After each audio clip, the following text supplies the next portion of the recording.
புதுச்சேரி மாநிலம் காரைக்காலில் பாலியல் தொழில் நடத்தி வந்த தயாளன் என்பவரது வீட்டில் இளம்பெண் ஒருவர் மர்மமான முறையில் உயிரிழந்த சம்பவம் பரபரப்பை ஏற்படுத்தியுள்ளது.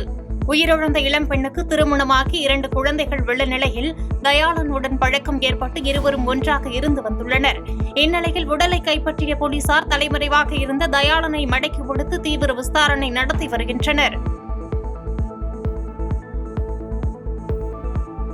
ஈரோடு மாவட்டம் தாளவாடி அருகே தொட்ட காஜனூர் கிராமத்தில் இரட்டை கொலை அரங்கேறிய சம்பவம் அதிர்ச்சியை ஏற்படுத்தியுள்ளது. கொலைக்குள்ளானவர்களின் வீட்டில் கொள்ளை சம்பவம் அரங்கேறியதாக கூறப்படும் நிலையில் பாட்டி மற்றும் பேரன் ஆகியோரை கொலை செய்த மர்ம நபர்களை கைது செய்ய வேண்டும் என்று கிராம மக்கள் வலியுறுத்தியுள்ளனர். பாமக சார்பில் மே 11ஆம் தேதி சித்திரை முழு நிலவு வன்னியர் இளைஞர் பெருவிழா மாநாடு நடைபெறவுள்ள நிலையில் மாமல்லபுரம் அருகே திருவிடந்தை ஈசிஆரில் தேர்வு செய்யப்பட்ட இடத்தில் நடக்கும் மாநாட்டு ஏற்பாடுகள் குறித்து அன்புமணி ராமதாஸ் நேரில் ஆய்வு மேற்கொண்டார்.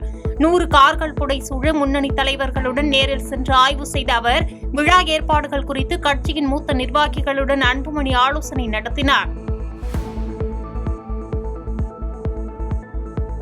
காஞ்சிபுரம் அச்சிறுபாக்கம் தெற்கு ஒன்றியம் திமுக சார்பில் சமுதாய வளைகாப்பு நிகழ்ச்சி நடைபெற்றது. தெற்கு ஒன்றிய குழு பெருந்தலைவர் கண்ணன் தலைமையில் நடைபெற்ற இந்த நிகழ்ச்சியில் உத்தரமேரூர் சட்டமன்ற உறுப்பினர் சுந்தர், காஞ்சிபுரம் நாடாளுமன்ற உறுப்பினர் செல்வம் ஆகியோர் சிறப்பு அழைப்பாளர்களாக கலந்து கொண்டு சிறப்புரையாற்றிய பின்னர் 150க்கும் மேற்பட்ட கர்ப்பிணி தாய்மார்களுக்கு சீர்வரிசை வழங்கினர். திருவள்ளூரில் குடிநீர் கேன் விற்பனை செய்து கொண்டே சிப்காட் தொழிலாளர்களுக்கு கஞ்சா விற்ற வடமாநில இளைஞரை காவல்துறையினர் கைது செய்தனர். இதையடுத்து கைது செய்யப்பட்ட அக்ஷயா தாஸை திருவள்ளூர் தாலுகா காவல்துறையினர் நீதிமன்றத்தில் ஆஜர்படுத்தி சிறையில் அடைத்தனர். தென்காசி மாவட்டம் சங்கரன்கோவில் அருகே 4 மாத கர்ப்பிணி பெண் தூக்கிட்டு தற்கொலை செய்து கொண்ட சம்பவம் சோகத்தை ஏற்படுத்தியுள்ளது. தம்பதி இடையே ஏற்பட்ட பிரச்சினை காரணமாக விபரீத முடிவு எடுத்ததாக கூறப்படும் நிலையில் ஊத்துமலை காவல்துறையினர் தீவிர விசாரணை மேற்கொண்டு வருகின்றனர். திண்டுக்கல் மாவட்டம் பழனி அருகே ஆயக்குடியில் அம்பேத்கர் பிறந்தநாளை முன்னிட்டு சுபிக்ஷா நிர்வாகம் சார்பில் இலவச மருத்துவ முகாம் நடத்தப்பட்டது. இந்த முகாமில் பொதுமக்கள் திரளானோர் பங்கேற்று சர்க்கரை அளவு பரிசோதனை, இரத்த அழுத்த பரிசோதனை உள்ளிட்ட பரிசோதனைகளை இலவசமாக செய்து கொண்டனர். திண்டுக்கல் மாவட்டம் சானார்பட்டி அருகே அணையில் மூழ்கி சிறுமிகள் 2 உயிரிழந்த சம்பவம் சோகத்தை ஏற்படுத்தியுள்ளது. விடுமுறை தினமான நேற்று தம்பதி தனது 2 மகள்களோடு சிறுமலை அடிவாரத்தில் உள்ள தடுப்பணைக்கு துணி துவைப்பதற்காக சென்றபோது 2 சிறுமிகள் எதிர்பாராத விதமாக நீரில் மூழ்கி உயிரிழந்தனர்.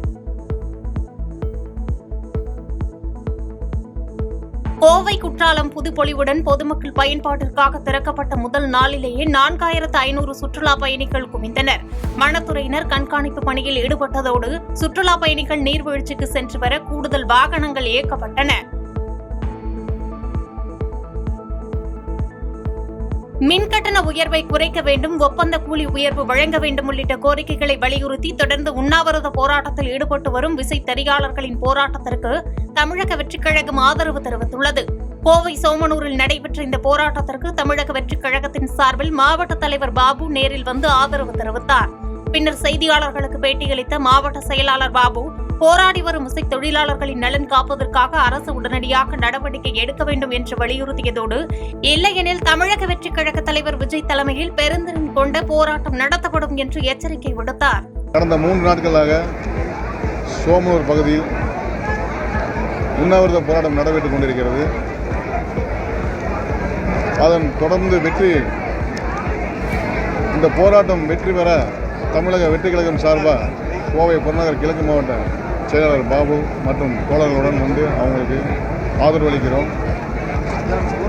இந்த போராட்டம் தொடர்ந்து நடைபெற்றிருந்தால்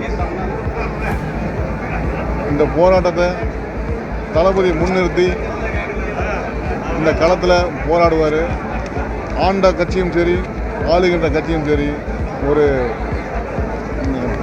ஒரு தீர்வு சரியாக சொல்ல மாட்டேங்கிறாங்க. இந்த தொடர்ந்து போராட்டம் நடத்தினால் தளபதி அவர்களே களத்துக்கு வருவார் என்பதை இந்த நேரத்தில் தெரிவித்துக் கொள்கிறேன். பாதகம் செய்பவரை கண்டால் நாம் பயம் கொள்ளலாகாது பாப்பா. மோதி மிதித்துவிடு பாப்பா, அவர் முகத்தில் உமிழ்ந்துவிடு பாப்பா. அண்மை செய்திகளை உடனுக்குடன் தெரிந்து கொள்ள இணைந்திருங்கள் எம்நாடு தொலைக்காட்சியுடன்.